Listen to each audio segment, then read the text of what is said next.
This is not episode 4 of Journey to the Juvenile. And I know that's a little crazy, but the amount of twists and turns that this has taken in the last 2 weeks is mind-blowing.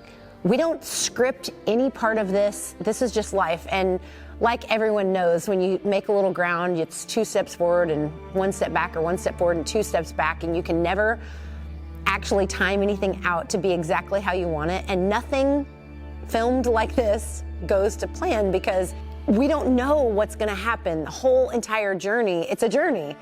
We just know the destination is the BFA November 15th, and it looks like I'm not going to be running.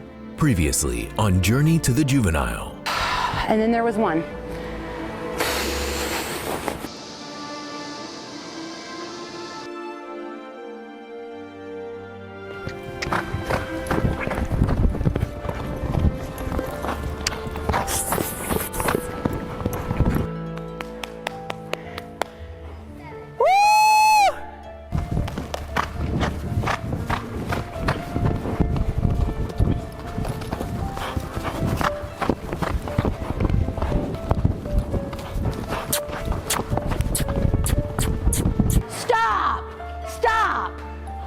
Shut up!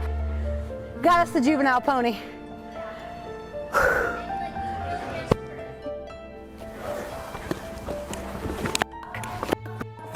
Okay, we need some Buscopan and some Banamine. We might be out. You might have to run and get Buscopan from the other ranch co. She's going down. I need a halter over there if you can. Son of. Okay, and I've got syringes here. I need it fast. A three-year-old first-time run has just run the fastest time thus far. In the vast expanse of America's heartland, where dreams are forged and champions are made, a group of horse trainers and jockeys embark on a quest that tests their training abilities and challenges the limits of equine greatness. Every stride, every turn, every heart-stopping moment is a testament to the bond forged between horse and human. Through countless hours of patient guidance and tireless devotion, they nurture trust, instill confidence, and unlock the untapped potential within these young equine prodigies. Witness the years of breeding, preparation, and the culmination of a journey to etch their names into barrel racing history at these horses' first competition ever. This is Journey to the Juvenile.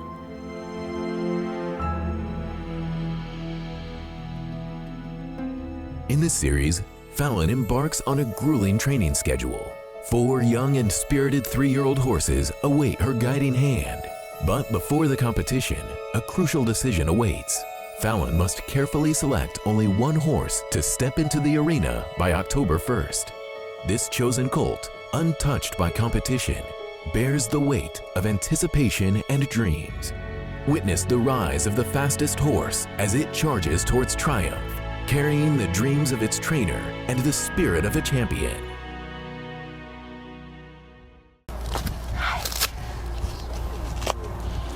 You know, Baby Flo had a mantra that was like, I would tell her every day, and I still to this day tell her she's the best in the world. And this mare, I've been telling her, I said, you're gonna make some dreams come true, aren't you?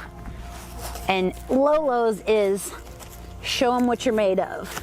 So it's really funny to me that every one of these really special red mares has got like a little something that kind of goes through my mind when we're getting ready. Yeah. It looks like I'm not going to be running. And I didn't know how to make this video. I don't have anything prepared. I don't know. The disappointment in my own heart about this is level 10 out of 10.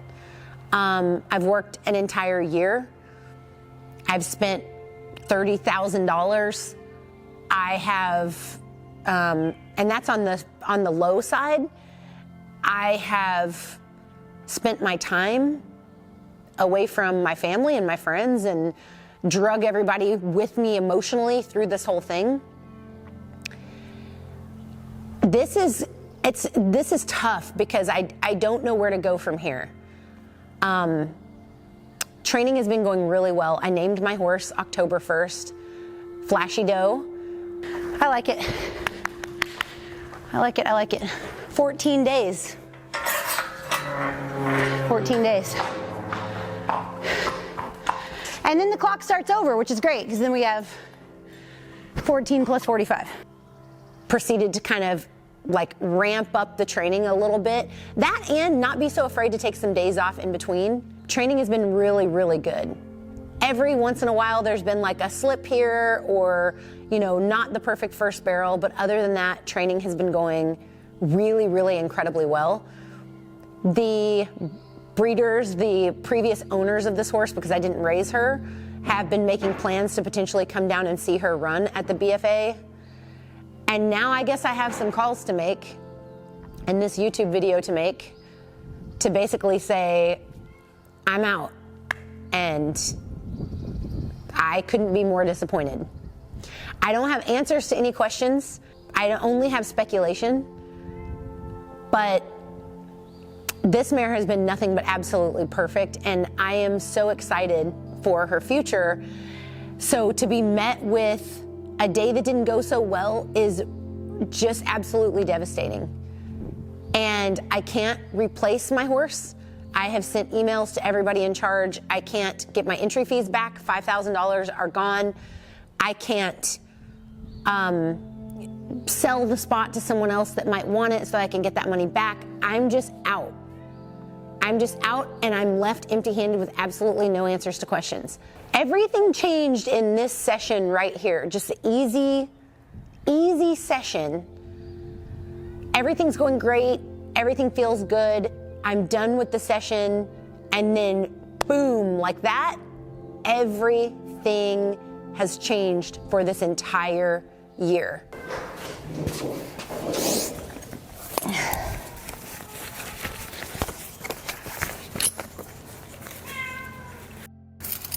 Hey, sister.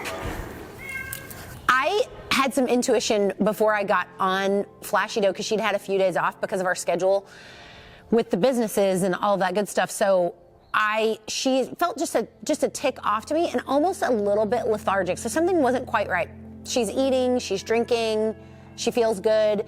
I told Co, like, we don't even want to set the timers up. We don't even want to do anything. Alex was watching. I was like, let's just do like a 60% moment just so she feels like she feels like a finished horse. And I was telling Cody like how cool it is that she felt like a finished horse where you can just cruise them through and not ask for more, and you can kind of get some shape, and you can move them around, and it just starts to feel like an open horse. And when they start to feel like an open horse, it gets really exciting because there's a lot of pulling and tugging and negotiation that goes on before then. And then when they start to feel finished, you're like, I can envision the future. This is so good. 20 days away. 20 days away. Anyway, I bought a sight unseen 2-year-old off of them, the same people that raised this mare, because I know the type of horses that they raise, but I sent it straight to the cow horse guy, and I've never seen her, and I'm not gonna see her until she wants to get ready for 2024. But I also have my other 2024 here getting ready, and he's doing great. So, am I on time for 2023? Sure.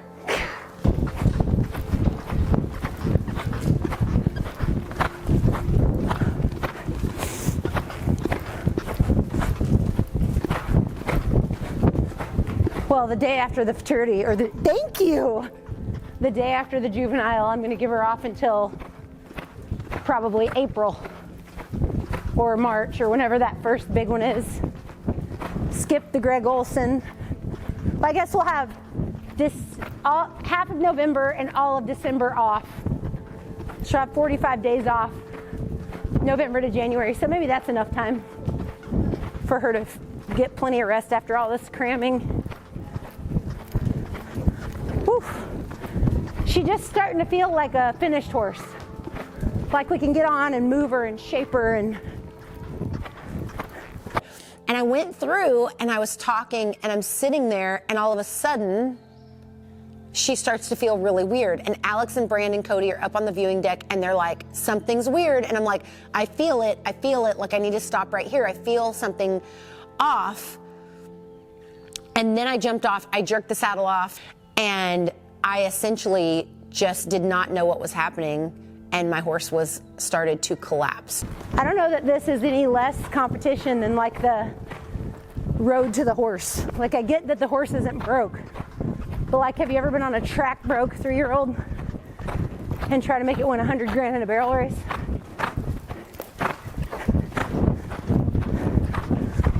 I can't really say she's track broke though, because she's well beyond that.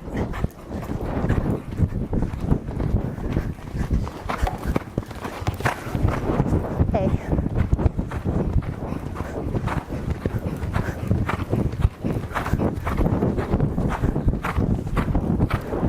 Ooh. It was really good, right? I'm gonna stop there because she just, anytime I can get that really pretty little breeze through with no fight, like she's just putting herself right where she's supposed to be. It's so effortless. I can always speed up. Just asking her to go a little faster. She's like, you hear her?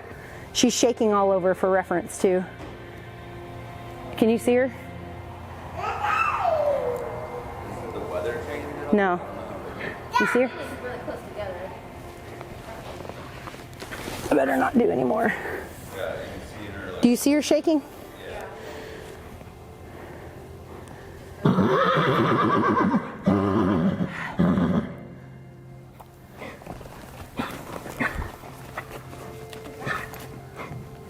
What the f? This looks really tight right here. Do you see that?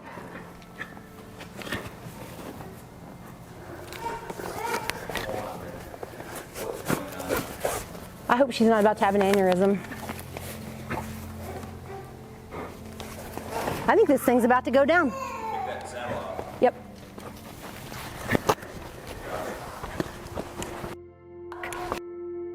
Okay, we need some Buscopan and some Banamine. Banamine is probably in my kit. We might be out. You might have to run and get Buscopan from the other ranch co. She's going down. I need a halter over there if you can. Okay, and I've got syringes here. Fuck. I need it fast. This mare was presenting some symptoms to me that looked really simple, and I needed to further investigate because I want to do right by her. I want to do right by the previous owners. I want to do right by you guys watching and cheering us on. I need to do right by this journey to make sure that I properly investigate so that this horse is treated or taken care of the way that she needs to be treated. I will tell you this. Based on some phone calls that we just received, I have a glimmer of hope. There's some hope here. I think the moral of the story is going to come back to make sure you always get a second opinion, and kudos to every single person on my medical team that has helped out for the last 2 weeks. Kudos to everybody, even if that means that maybe we got a slight misdiagnosis in the beginning. I totally get it. We had unsolved mysteries and questions needed to be asked and further investigation needed to happen. That's happening. I can't give you guys the details right now because I simply don't have them. I will give you every single little tiny minuscule detail of what this was and how this wraps up in the very next episode. We are down to the wire. If I get to run, it will mean that Flashy Doe has had a month off and I have 5 days to prepare when it comes down to the very end. I will say that my training style has always worked for me where I give my horses big gaps of rest right before big events, and that has always been my style. Is this God's way of saying I needed to back off a little bit? I felt like I wasn't pushing a ton. Is this a silver lining that's about to make us all believe in miracles? I choose to say yes. I choose to say that an incredible story. I couldn't film this before now because honestly, my vibe was off. I was super dark. I was super sad. This has taken me down. Like, I was like down. And I just told Cody I simply can't get in front of the camera because I don't want to offer a problem without a solution.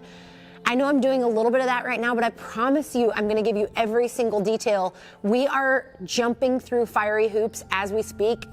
So many people are working on this problem to make sure, but based on some recent phone calls, it is, I don't want to get ahead of myself, honestly, because I don't want to come right back here and then be like, and now we're down and we're not going. But as of right now, like, kind of looks like we might get to load up a trailer and go to the BFA.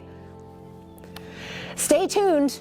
You'll find out as soon as I find out. I'm so sorry to leave you on a cliffhanger. I did not mean for this to be clickbaity or to provide absolutely no answers.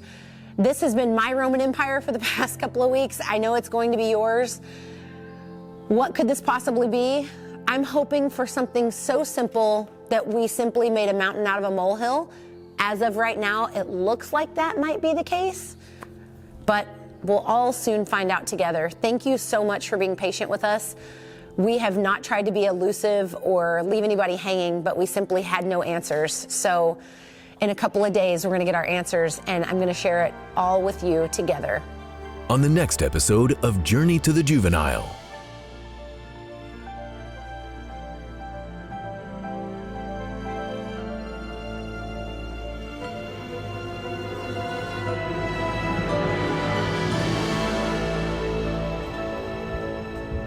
And then everything past that was an overreaction. And I'm totally fine with that because I want this mare to be healthy and I don't want to die on her back.